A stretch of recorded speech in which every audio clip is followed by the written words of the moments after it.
Bismillahirrahmanirrahim. Alhamdulillahirrabbilalamin wa bihi nasta'in ala umuri dunya waddin. Wa sallallahu ala nabiyyina Muhammadin wa ala alihi wa sahbihi ajma'in. Amma ba'du. Alhamdulillah, di hadapan kita ada sebuah buku yang insyaallah akan menjelaskan tentang 40 hadis akan hak-hak Allah Subhanahu wa ta'ala. Di sana beliau penulis merinci permasalahan-permasalahan dari hadis tersebut, menjelaskan faidahnya, kaidahnya di dalam mentauhidkan ibadah kepada Allah. Nah, kita langsung saja. Hadis yang pertama kita bisa lihat dari Mu'adz radhiyallahu anhu. Dia mengatakan, dahulu aku membonceng Nabi sallallahu alaihi wasallam di atas seekor keledai. Ini menunjukkan ketawaduan Nabi sallallahu alaihi wasallam. Beliau kadang mengendarai keledai, dan juga tidak hanya itu, beliau juga memboncengkan orang lain. Yuqalu lahu Ufair. Nah, ini juga ada faedah lain yang enggak berkaitan dengan tauhid, tapi bolehnya penamaan kepada tunggangan tersebut. Kemudian Nabi SAW mengatakan, wahai Mu'adz, hal tadri haqqallahi ala ibadih. Apakah engkau tahu haknya Allah atas hamba-hambanya, dan apakah hak hamba atas Allah? Mu'adz mengatakan, Allah dan Rasulnya lebih tahu. Maka Nabi SAW, fa inna haqqallahi 'alal ibad an ya'buduhu wa la yusyriku bihi syai'an. Nabi SAW mengatakan bahwa haknya Allah atas hamba-hambanya adalah agar mereka menyembah Allah dan tidak menyekutukan Allah dengan sedikit pun. Dan haqqal ibad, hak hamba atas Allah adalah agar Allah tidak an la yu'adziba, mengadab orang yang tidak mensekutukan Allah dengan sesuatu. Maka Mu'adz menimpali, ya Rasulullah, afala ubasyiru bihin nas. Apakah aku tidak berikan kabar gembira tentang hal ini pada manusia? Begitu mudahnya Allah memberikan hak, istilahnya. Maka Nabi SAW mengatakan, la tubashirhum fayattakilu. Jangan engkau kasih kabar gembira hal ini, nanti mereka menjadi bersandar. Muttafaqun alaih. Meskipun pada akhirnya kita tahu bahwa Mu'adz tetap menyampaikan hadis ini karena khawatir jika nanti Mu'adz wafat, ternyata ada ilmu yang belum disampaikan. Pembahasan terhadap hadis ini ada dari beberapa sisi. Sisi yang pertama, dalam hadis tersebut ada petunjuk tentang kewajiban mentauhidkan Allah, dan ada beberapa faidah di sana. Yang pertama, istilah tauhid ini secara bahasa berasal dari kata wahada. Al-wawu, al-ha'u, ad-dalu, ya. Dan tiga hal ini kalau berkumpul dalam menjadi sebuah kata, maka pasti dia akan menunjukkan kepada makna infirad. Infirad itu menunggalkan, ya. Ada istilah ungkapan ja'alal muta'addida wahidan, yakni menjadikan yang berbilang satu. Fahuwal ifrad, membuatnya jadi satu, menunggalkan. Itu dikatakan oleh Ibnu Faris. Sedangkan secara syar'i, syariat, tauhid artinya menunggalkan Allah pada apa yang menjadi hak-hak kekhususan milik Allah berupa uluhiyah, rububiyah, asma dan sifat Allah. Nanti kita akan belajar makna-maknanya. Nah,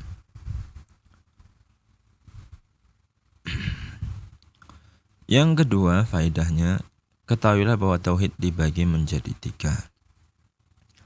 Ada tauhid rububiyah, ada tauhid uluhiyah, ada tauhid as-sifat, nama ya, dan makna sifat nama, makna dari nama tadi atau sifat bahasanya sih begitu. Hal ini dikatakan oleh Safari ini ya. Yang ketiga, tauhid rububiyah itu berkaitan tentang perbuatan-perbuatan Allah. Memberikan rizki, kemudian mengatur, kemudian menciptakan. Itu perbuatan-perbuatan Allah. Sedangkan tauhid nama dan sifat ya, itu penetapan ya. Jadi kalau ini lebih menetapkan apa yang ditetapkan. Kalau yang atas dia menetapkan ketunggalan Allah dalam perbuatan-perbuatannya gitu ya. Maksudnya siapa yang bisa ngasih rezeki kalau bukan cuma Allah? Siapa yang bisa mengatur alam semesta ini? Cuman Allah. Kemudian siapa yang tadi menciptakan? Ya cuman Allah. Sedangkan yang kedua ini menetapkan apa yang Allah tetapkan untuk dirinya atau Rasulnya tetapkan untuk Allah. Kenapa? Karena Allah itu tidak bisa digapai dengan panca indera seorang hamba.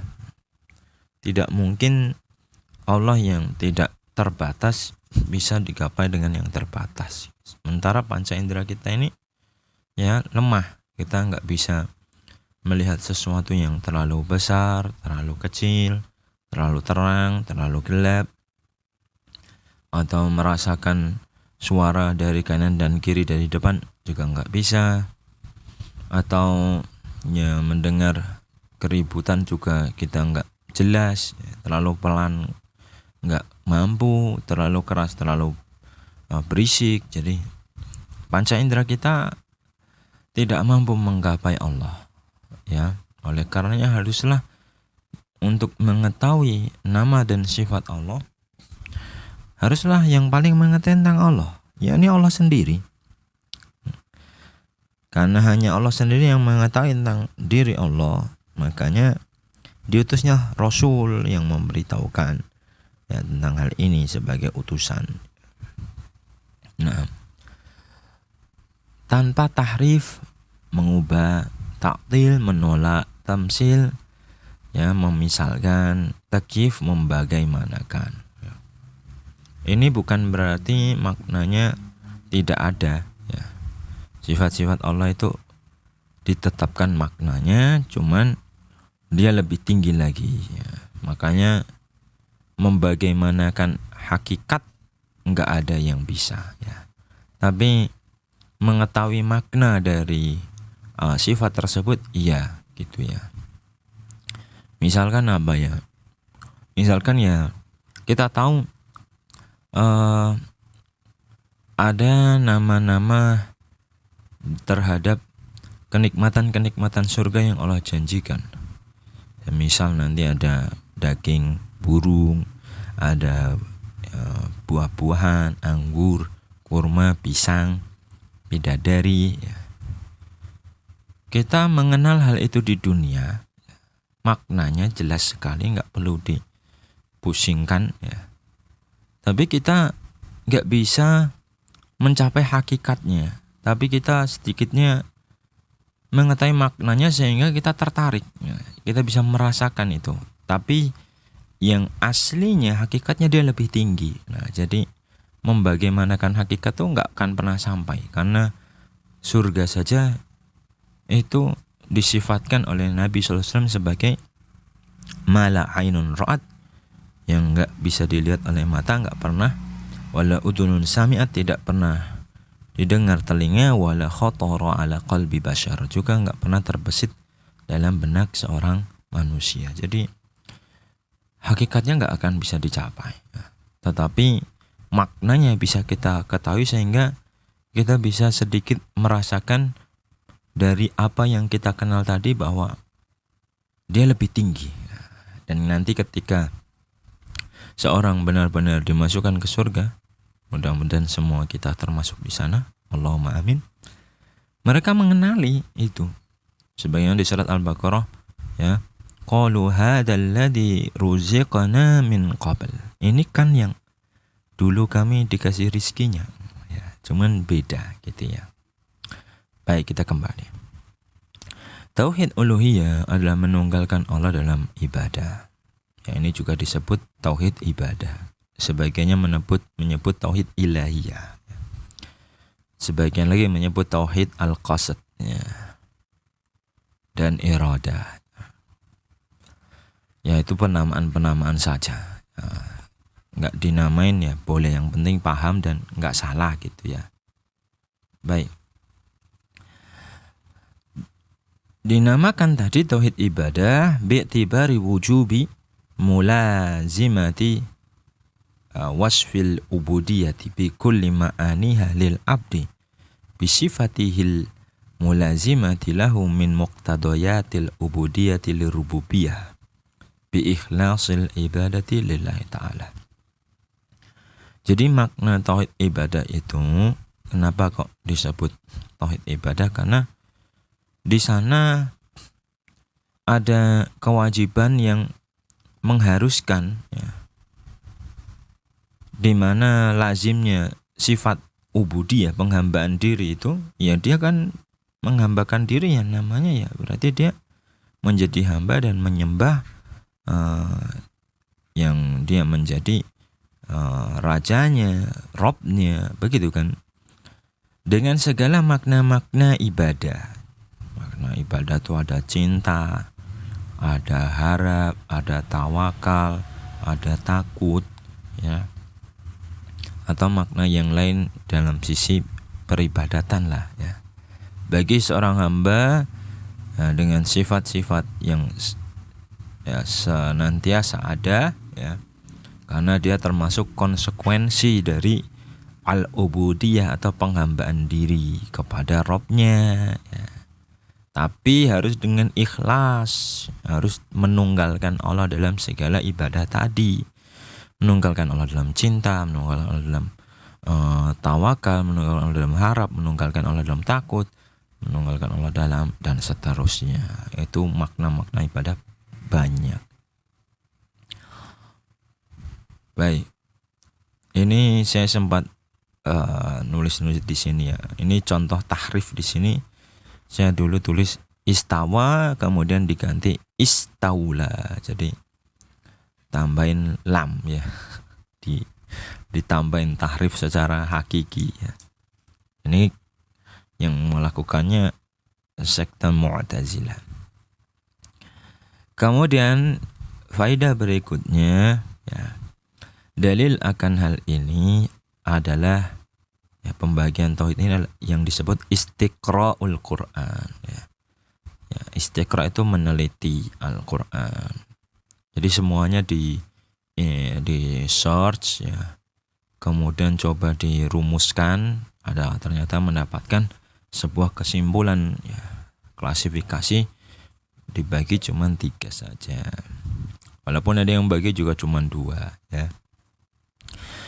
Maka hal ini menunjukkan bahwasanya tauhid terbagi menjadi 3, sebagaimana dikatakan oleh Al-Alamah Muhammad Al-Almin Al-Shinqiti, penulis kitab tafsir Adwaul Bayan. Maka tauhid rububiyah, ya, pada rububiyahnya Allah, ya, Allah sebutkan di kitabnya, Allah katakan di sana. Dan rububiyah ini tadi terkandung makna mencipta, menguasai, mengatur, memberi rezeki. Ini makna Rob itu di sana. Salah satunya ada di surat Zukhruf ayat 87, dan jika engkau bertanya siapakah yang menciptakan langit dan bumi, ya, bertanya pada mereka siapa yang menciptakan mereka, benar-benar demi Allah mereka akan mengatakan Allah, ya. Kemudian di surat Yunus ayat 31, ya, Allah katakan siapakah yang beri rizki dari langit dan bumi, dan dia bisa ya memberikan penglihatan, pendengaran yang membuat seseorang keluar dari hidupnya, dari mati menuju hidup, ya atau sebaliknya, dan mengurusi urusan. Nah, ini kan tadi makna rububiyah. Niscaya mereka akan mengatakan Allah. Lantas katakan, apakah mereka enggak bertakwa? Nah, takwa ini adalah sifat tauhid ilahiyah. Ya. Harusnya kalau sudah tahu bahwa Allah itu yang disembah, ya, Allah itu yang memiliki dan menguasai, dan seterusnya, harusnya mereka menyembah Allah, ya, bertakwa pada Allah. Karena yang dicari dari penyembahan ini hakikatnya adalah apa? Manfaat yang bisa diraih, ya. Makanya Allah juga singgung tuduhan-tuduhan yang batil, ya, dalam banyak ayat dengan ucapan bahwa mereka ini, ya, tidak bisa memberikan manfaat sedikit pun dan tidak bisa memberikan bahaya. Ibrahim juga mengatakan, apakah engkau, wahai ayahanda, menyembah yang enggak bisa bicara, ya, yang tidak bisa melihat, ya, berhala misalkan. Atau di tempat yang lain, ya, berhalanya Musa itu dikatakan enggak bisa membalas ucapan. Artinya dia untuk melakukan hal yang sederhana saja enggak bisa, apalagi memberikan perlindungan, ya, memberikan manfaat. Terus dia harus bisa menghukum, karena kalau ada yang enggak adil, ya, maka dia yang paling kuasa. Nah, itu kan. Jadi orang-orang minta perlindungan pada dia. Jadi lazimnya orang yang harusnya mengetahui hal tersebut, rububiyah Allah, harusnya dia menyembah Allah.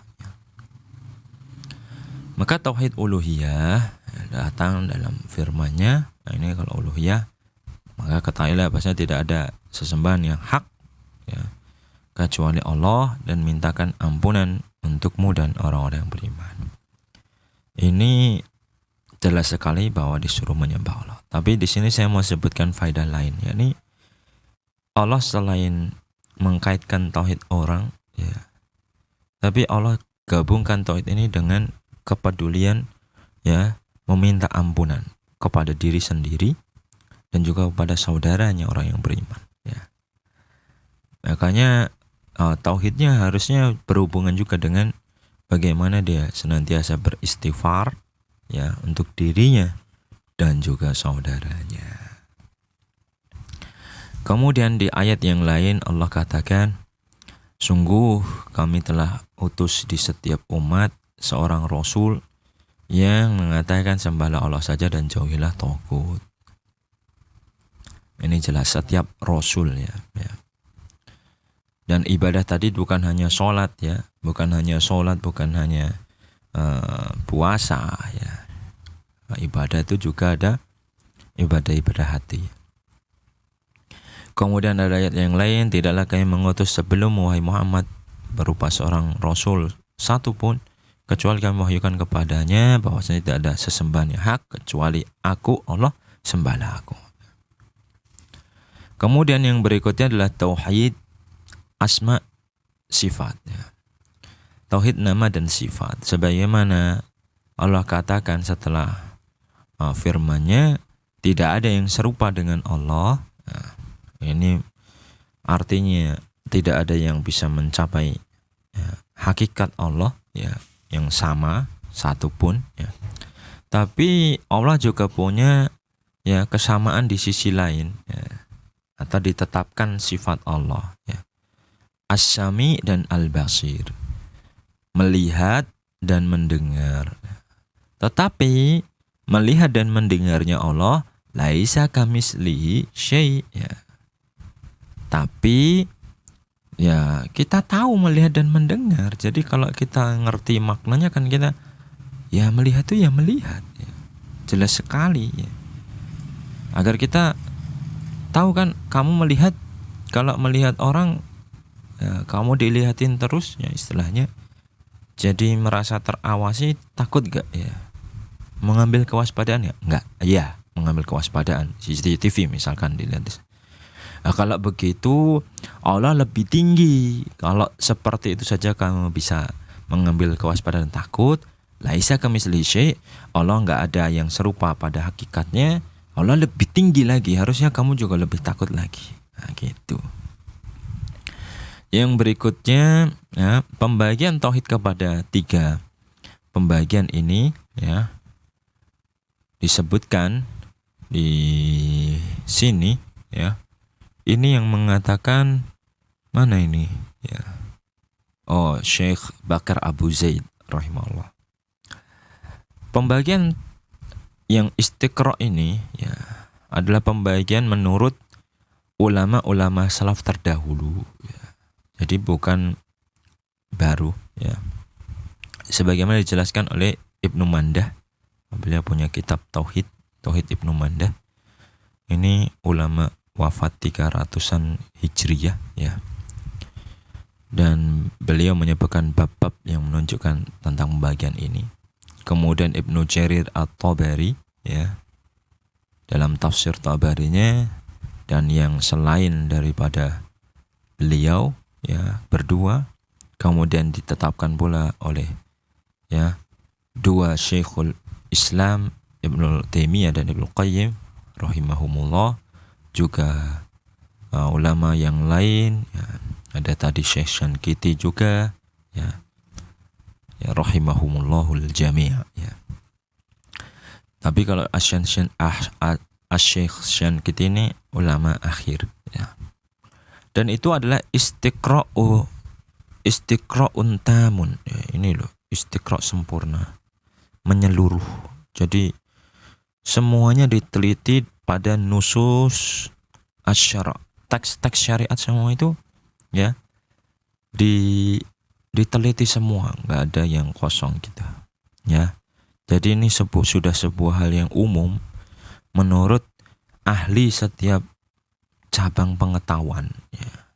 Sebagaimana ada istiqra' ahli nahwu ya, grammar Arab tentang kalam atau ya kata kalimat orang Arab, itu tidak terpisah. Kata orang Arab itu ya, ini kata yang kita kenal itu word ya, itu jenisnya tidak terpisah dari isim, fi'il, huruf. Misalkan kalau di Indonesia ya namanya kata itu, kalau nggak kata benda ya kata kerja ya. Mungkin kalau di kita preposisi keterangan, kalau ini huruf gitu ya. Itu kan pembagian ijtihad tapi lewatnya istiqra', dan istiqra' ini diakui. Dan orang Arab semua tidak menyalahkan istiqra' seperti ini ya. Juga tidak mencela pada ahli nahwu ya, satu orang pun ya. Oleh karenanya ya, jadi sah apa yang dilakukan oleh para ulama rahimahumullah ya. Itulah berbagai jenis istiqra'. Yang berikutnya ini faedah yang bisa diambil.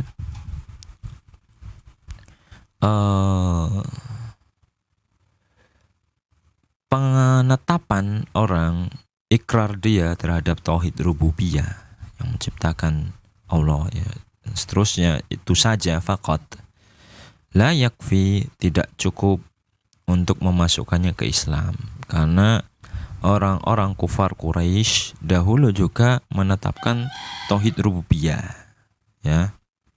Illa anna iqrarahum, tapi penetapan mereka tidak secara rinci, tapi hanya secara umum saja ya. Meskipun tadi nggak semuanya ya, nggak semuanya. Ini banyak ayat yang disebutkan oleh Syekhul Islam ya. Jadi mereka menetapkan yang menciptakan Allah itu, yang menciptakan langit dan bumi, menciptakan mereka itu Allah ya. Mereka menetapkan secara umum gitu, tahu. Tapi rincian-rincian rububiyah tadi mereka ya nggak tahu. Dalilnya ya banyak sekali. Jika engkau bertanya pada mereka siapa yang menciptakan langit dan bumi, yang menundukkan matahari, bulan, demi Allah, mereka akan mengatakan Allah Ya, maka bagaimana mereka bisa dipalingkan? Dari Ibnu Abbas, ya. Engkau tanya pada orang kufar mereka dulu. Ibnu Abbas sahabat, ya. Orang kufar Quraisy, siapa yang menciptakan mereka, yang menciptakan langit dan bumi? Mereka akan mengatakan Allah, ya. Itu iman mereka pada rububiyah. Tapi mereka menyembah selain Allah. Menyembah selain Allah ini uluhiyah, ya. Bisa dipahami. Baik. Kemudian sisi yang berikutnya dari hadis ini, ya, hak hamba atas Allah adalah agar tidak diadab oleh Allah orang yang tidak berbuat syirik sedikit pun. Di sini masuk ke faedah-faedah. Yang pertama, Ahlus Sunnah sepakat bahwa tidak wajib bagi Allah kecuali apa yang Allah wajibkan bagi dirinya sendiri, dan tidak terlarang bagi Allah sedikit pun kecuali apa yang Allah larang bagi dirinya sendiri. Karena Allah yang paling tinggi, ya. Masa ada yang mewajibkan untuk Allah dan ada yang melarang untuk Allah? Kan nggak mungkin, ya. Jadi jelas, ya. Maka di hadis ini Allah mewajibkan pada dirinya untuk tidak mengadab ahli tauhid muwahhidin yang tidak berbuat syirik, ya. Dan pada hadis Abu Dzar, ya, radhiyallahu anhu, Allah mengharamkan kezaliman untuk dirinya subhanahu wa ta'ala. Ya ibadi inni haramtu dzulma ala nafsi. Ya. Wahai hambaku, sungguhnya aku mengharamkan kezaliman pada diriku. Maknanya, ya,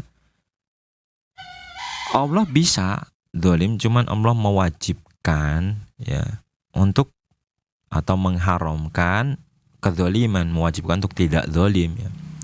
Memang demikian, mana yang lebih sempurna, yang menunjukkan lebih kuasa, mampu tetapi mengharamkan untuk dirinya untuk nggak adil, atau yang dari awal memang nggak bisa adil, ya, karena nggak dari awal dia nggak bisa zalim karena yang nggak mampu misalkan, ya. Kan berbeda, ya. Orang yang bisa maksiat tapi nggak mau bermaksiat jelas lebih utama dari yang sedari awal dia nggak bisa bermaksiat, ya, karena dia nggak ada kuasa untuk melawan, ya. Baik. Yang berikutnya, maaf, ini jadi balik lagi, ya. Mana tadi? Ini dia. Baik. Menyelisihi keyakinan ini dua kelompok, ya. Kelompok yang pertama Mu'tazilah, di mana dia mewajibkan atas Allah hal-hal dengan akal mereka. Tadi kita sepakat bahwa hanya Allah saja yang mewajibkan untuk diri Allah, bukan makhluk, gitu kan. Masa Allah diwajibkan oleh orang yang lain? Ini kan sikap tidak mengenal Allah, ya. Ya. Di antaranya mereka mengatakan wajib untuk Allah melakukan hal yang terbaik bagi hamba, ya. Nah, nanti ujung dari mereka ini Allah nggak boleh menakdirkan keburukan menurut keyakinan mereka ini, ya. Jadi menurut Mu'tazilah akhirnya takdir buruk itu bukan Allah tapi manusia yang mentakdirkan dirinya, ya. Kalau takdir baik, ya, gitu, ya. Seakan-akan ada dua pencipta takdir, ya. Atau yang membuat takdir ada dua, Allah sama hamba, ya. Dan dia mengkiaskan, ya, Tuhan dengan ciptaan, ya. Maka kita minta pada perlindungan, keselamatan, ya. Kelompok kedua yang menyelisih hal ini adalah Al-Asy'ariyah, ya. Mereka mengatakan tidak wajib bagi Allah melakukan apapun, tidak haram pula melakukan apapun, ya. Jadi kalau Asy'ariyah ini, ya, istilahnya gimana, ya, ya. Ya, dia nggak mau menetapkan, ya, apapun, ya. Jadi padahal nas-nas sudah jelas, ya, menetapkannya, ya. Allah mengharamkan ini, Allah melakukan ini, ya. Tapi Asy'ariyah dari awal membangun kaidah keyakinan, ya, memang menggunakan akal dulu, karena sumber semuanya kaidah mereka itu mendahulukan akal dari nakal, ya, dari teksnya. Baik. Padahal itu poros, ya, segala poros kesalahan, ya. Dan manusia yang paling gembira terhadap hadis ini adalah Ahlus Sunnah, ya. Karena mereka mengamalkan teksnya secara menyeluruh, tidak ada yang dibuang sama sekali, semuanya diyakini. Demikian, wallahu ta'ala alam bisawab. Wa sallallahu ala nabiyina Muhammadin wa ala alihi wa sahbihi wattabi'in.